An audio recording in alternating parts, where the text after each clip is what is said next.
కాకినాడ జిల్లా తునిలో ముప్పు తప్పింది. రాత్రి హైడ్రోక్లోరిక్ యాసిడ్ లీక్ అయింది. ఊరంతా హైడ్రోక్లోరిక్ వ్యాపించింది. తుని మండలం తేటగుంట దగ్గర ఈ ప్రమాదం చోటు చేసుకుంది. ఆయిల్ ట్యాంకర్ను వెనక నుంచి ఢీకొన్న గ్యాస్ సిలిండర్ లారీతో ఈ ఘటన చోటు చేసుకుంది. ఆయిల్ ట్యాంకర్ వాల్ నుంచి హైడ్రోక్లోరిక్ ఆమ్లం HCl లీక్ అయింది. HClతో ఆ ప్రాంతమంతా దుర్వాసన నెలకొంది.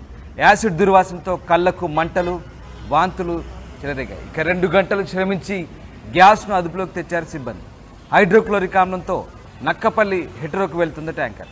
వెనక నుంచి వస్తున్నటువంటి గ్యాస్ సిలిండర్ ఢీకొట్టడంతో ఆ ప్రాంతమంతా హైడ్రోక్లోరిక్ యాసిడ్ వ్యాపించింది. దీంతో దుర్వాసన, కళ్లకు మంటలు, వాంతులు చేసుకున్నారు. మొత్తం మీద ఆయిల్ ట్యాంకర్ వాల్ నుంచి హైడ్రోక్లోరిక్ ఆమ్లం లీక్ కావడంతో ఒక్కసారిగా ఆ ప్రాంతమంతా ఇబ్బందికర పరిస్థితులు తలెత్తాయి. ఆయిల్ ట్యాంకర్ను వెనక నుంచి గ్యాస్ సిలిండర్ల లారీ ఢీకొట్టడంతో ఈ ప్రమాదం చోటు చేసుకుంది. తుని మండలం తేటగుంట దగ్గర ఈ ప్రమాదం చోటు చేసుకుంది.